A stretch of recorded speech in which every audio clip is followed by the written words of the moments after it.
नमस्कार दोस्तों, स्वागत है आपका रूपी रूट्स में। हमारा मकसद है आपको बनाना एक सेल्फ डिपेंडेंट और स्मार्ट इन्वेस्टर जो खुद अपने पैसों के फैसले ले सके, सही जानकारी और समझ के साथ। दोस्तों, फाइनेंस की दुनिया बहुत बड़ी और जटिल लगती है, लेकिन जब आप इसके बुनियादी शब्दों को समझ लेते हैं तो यही फाइनेंस आपको आजादी और सुरक्षा देता है। इसलिए आज हम सीखेंगे फाइनेंस की ABCD, यानी वो मूल बातें जिनसे हर वित्तीय निर्णय जुड़ा होता है। Income, expenses, savings, taxes, interest और इन्वेस्टमेंट। इन शब्दों को हम सुनते तो हैं, लेकिन क्या इन्हें अच्छी तरह समझते भी हैं? आज हम इन शब्दों को आसान भाषा में समझेंगे, एग्जाम्पल्स के साथ। तो वीडियो को अंत तक जरूर देखें, क्योंकि ये बातें आपके पैसों की बुनियाद तय करेंगी। अब सबसे पहले बात करते हैं इनकम की। इनकम यानी आपकी कमाई, यानी वो पैसा जो आपके पास आता है, जैसे नौकरी से सैलरी, दुकान या व्यापार से मुनाफा, घर किराए से कमाई, शेयर या FD से ब्याज। आय को मुख्य रूप से दो हिस्सों में बांटा जा सकता है, सक्रिय आय और निष्क्रिय आय। अगर आप दिन में 8 घंटे नौकरी करते हैं और महीने के अंत में सैलरी मिलती है, तो ये एक्टिव इनकम है। कुछ लोग डेली या वीकली बेसिस पर भी काम करते हैं, उन्हें रोजाना या हर हफ्ते पैसे मिलते हैं। ये भी एक्टिव इनकम ही कहलाती है। एक्टिव इनकम मतलब आपकी कमाई के लिए आपको खुद सक्रिय रहकर मेहनत करनी पड़ती है। लेकिन इसके अलावा एक और तरीका है पैसिव इनकम, यानी ऐसी आमदनी जो आपको बिना रोजाना मेहनत किए मिल सकती है। जैसे आपने किसी को घर किराए पर दिया, हर महीने किराया आ रहा है, या आपने शेयरों में निवेश किया और डिविडेंड मिल रहा है, या आपने कोई ऑनलाइन कोर्स बनाया और लोग उसे खरीद रहे हैं। पैसिव इनकम का मतलब पैसा आपके लिए काम कर रहा है, और यही हर किसी का गोल होना चाहिए। अब बात करते हैं एक्सपेंसेस की। एक्सपेंसेस यानी आपके खर्चे, यानी वो पैसा जो आपके पास से चला जाता है। हर इंसान के जीवन में कई तरह के खर्च होते हैं, लेकिन ब्रॉडली देखा जाए तो खर्चों को हम 3 हिस्सों में बांट सकते हैं। सबसे पहले आते हैं फिक्स्ड एक्सपेंसेस, यानी वो खर्चे जो हर महीने तय होते हैं, जैसे किराया देना या लोन की EMI भरना या बच्चों की स्कूल की फीस। ये सारे खर्चे हर महीने एक तय तारीख को लगभग एक जैसी रकम में होते हैं। इनसे बचा नहीं जा सकता, इसलिए इनकी प्लानिंग सबसे पहले होनी चाहिए। अब आते हैं वेरिएबल एक्सपेंसेस पर। ये ऐसे खर्चे होते हैं जो जरूरी तो होते हैं, लेकिन इनका अमाउंट हर महीने बदल सकता है, जैसे राशन का खर्च, दूध, सब्जी, फल, बिजली का बिल, पेट्रोल या ट्रैवल खर्च। कभी ज्यादा, कभी कम, लेकिन हर महीने आते जरूर है।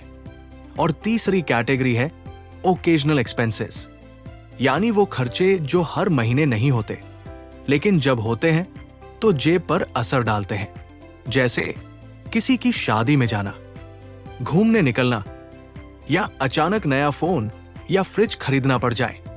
मेडिकल इमरजेंसी भी इसी कैटेगरी में आ जाती है, इसलिए इन खर्चों के लिए भी थोड़ा बहुत पहले से पैसा अलग रखना चाहिए। यहां एक और बात ध्यान रखने की है, मेडिकल इमरजेंसीज भी अक्सर ओकेजनल एक्सपेंसेस की तरह ही आते हैं, लेकिन ये कभी भी और किसी को भी हो सकते हैं, और इनका असर आपकी पूरी फाइनेंशियल प्लानिंग पर पड़ सकता है, इसलिए इन्हें इग्नोर नहीं किया जा सकता। अब बात करते हैं सेविंग्स की। सेविंग्स यानी जो पैसा आप खर्च नहीं करते, बल्कि रोक लेते हैं। बचत क्यों जरूरी है? क्योंकि खर्च कभी खत्म नहीं होंगे।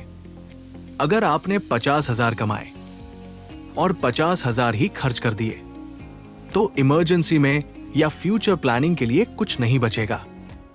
बेंजामिन फ्रैंकलिन ने कहा था, a penny saved is a penny earned, यानी जो पैसा आप बचाते हैं वो भी कमाई जैसा ही है।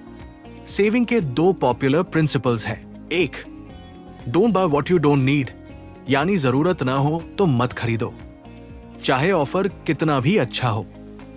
2. पे योरसेल्फ फर्स्ट, यानी सैलरी आते ही पहले अपने लिए बचत निकालो, बाकी खर्च उसके बाद करो। अब समझते हैं टैक्सेस। टैक्स वो हिस्सा है जो हम सरकार को देते हैं। क्यों? ताकि सरकार सड़कें बना सके, अस्पताल चला सके, सेना को मजबूत रख सके। इंडिया में 2 तरह के टैक्स होते हैं। एक, डायरेक्ट टैक्स जैसे इनकम टैक्स जो आपकी कमाई पर लगता है। 2, इनडायरेक्ट टैक्स जैसे जीएसटी जो आप चीजें खरीदते वक्त देते हैं। टैक्स देना जरूरी है, लेकिन टैक्स प्लानिंग करना भी उतना ही जरूरी है। इन्वेस्टमेंट्स के जरिए आप अपने टैक्स को कानूनी रूप से कम कर सकते हैं, जैसे 80C के तहत पीपीएफ, ईएलएसएस, लाइफ इंश्योरेंस आदि। इन्हें हम आने वाले वीडियोस में आसान भाषा में विस्तार से समझेंगे। अब बात करते हैं इंटरेस्ट की। इंटरेस्ट यानी ब्याज, पैसे के इस्तेमाल की कीमत। अगर आपने किसी को अपना पैसा दिया तो बदले में वो आपको उस पैसे पर एक तय रेट से ब्याज देगा। उदाहरण के लिए, आपने बैंक में फिक्स डिपॉजिट किया है तो बैंक आपका पैसा इस्तेमाल करेगा और बदले में आपको ब्याज देगा। यानी आप लेंडर हैं, बैंक बोरोअर है और इंटरेस्ट आपकी कमाई है। अब उल्टा सोचिए, अगर आपने बैंक से पर्सनल लोन लिया है तो इस बार बैंक ने आपको पैसा दिया और अब आप उसे धीरे धीरे लौटाएंगे, लेकिन सिर्फ उतनी रकम नहीं लौटानी पड़ेगी जितनी आपने ली है, उसके ऊपर ब्याज भी देना पड़ेगा। इंटरेस्ट 2 प्रकार के होते हैं। एक, सिंपल इंटरेस्ट जहां सिर्फ मूलधन प्रिंसिपल पर ब्याज मिलता है। 2, कंपाउंड इंटरेस्ट जहां मूलधन प्लस पहले मिले ब्याज दोनों पर अगला ब्याज मिलता है। एल्बर्ट आइंस्टाइन ने कहा था, compound interest is the 8th wonder of the world. He who understands it earns it, he who doesn't pays it. यानी जो इसे समझता है वो कमाता है, जो नहीं समझता वो चुकाता है। अब आखिर में बात करते हैं इन्वेस्टमेंट की। इन्वेस्टमेंट का मतलब है अपने पैसों को ऐसे जगह लगाना जहां से वो फ्यूचर में आपको और पैसा कमा कर दे। इन्वेस्टमेंट के कई रास्ते होते हैं, जैसे stock market, mutual funds, PPF, gold, real estate.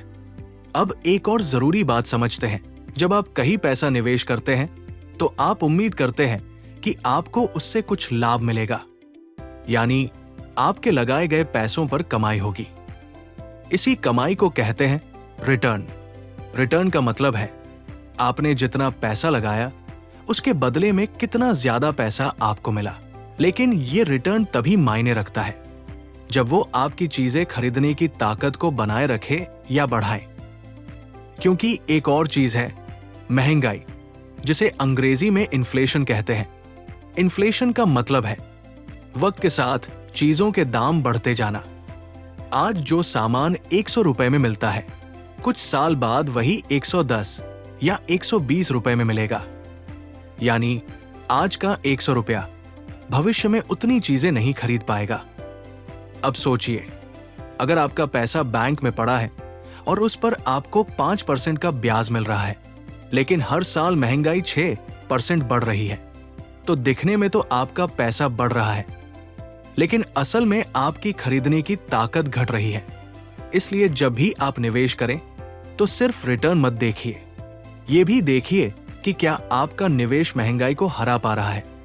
इसे कहते हैं इन्फ्लेशन बीटिंग रिटर्न, और यही असली वेल्थ बनाने की दिशा में पहला कदम होता है। अब तक हमने सीखा कि निवेश पर हमें रिटर्न मिलता है, लेकिन रिटर्न के साथ साथ आता है रिस्क, यानी नुकसान होने की संभावना। कोई भी निवेश 100% गारंटी के साथ नहीं आता। हर इन्वेस्टमेंट ऑप्शन में कोई न कोई रिस्क जरूर होता है। अब रिस्क कई तरह के हो सकते हैं, जैसे अगर आपने किसी कंपनी के शेयर्स खरीदे तो कंपनी के खराब प्रदर्शन से शेयर की कीमत गिर सकती है। अगर आपने प्रॉपर्टी खरीदी तो उस जगह का दाम कम हो सकता है या कोई कानूनी अड़चन आ सकती है। अगर आपने किसी को पैसे उधार दिए तो हो सकता है वो समय पर वापस न करे। यानी जैसे जैसे रिटर्न की संभावना बढ़ती है, रिस्क भी बढ़ता है। इसे एक लाइन में ऐसे समझिए, ज्यादा कमाई के सपने ज्यादा जोखिम के साथ आते हैं। इसीलिए किसी भी निवेश को चुनने से पहले आपको यह सोचना होता है कि आप कितना जोखिम झेल सकते हैं और किस तरह का रिस्क आपके लिए स्वीकार्य है। और ये हर इंसान के लिए अलग अलग होता है। कोई नौकरीपेशा इंसान कम रिस्क लेना चाहेगा, तो कोई एंटरप्रेन्योर थोड़ी ज्यादा जोखिम लेकर ज्यादा रिटर्न चाहता है। फाइनेंशियल प्लानिंग का एक बड़ा हिस्सा यही होता है, रिस्क और रिटर्न के बीच संतुलन बनाना। तभी जाकर आप अपने लक्ष्यों तक सुरक्षित तरीके से पहुंच सकते हैं। तो दोस्तों, आज आपने समझा income, expenses, savings, taxes, interest और इन्वेस्टमेंट की मूल बातें।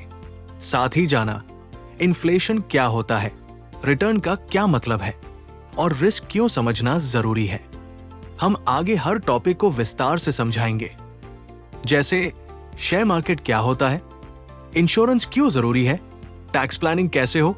तो अगर आपने अभी तक सब्सक्राइब नहीं किया है तो अभी कीजिए और वीडियो को लाइक और शेयर जरूर करें, ताकि आपके दोस्त और परिवार भी इस सीख का हिस्सा बन सके। फिर मिलेंगे अगले वीडियो में एक और जरूरी फाइनेंशियल सीख के साथ।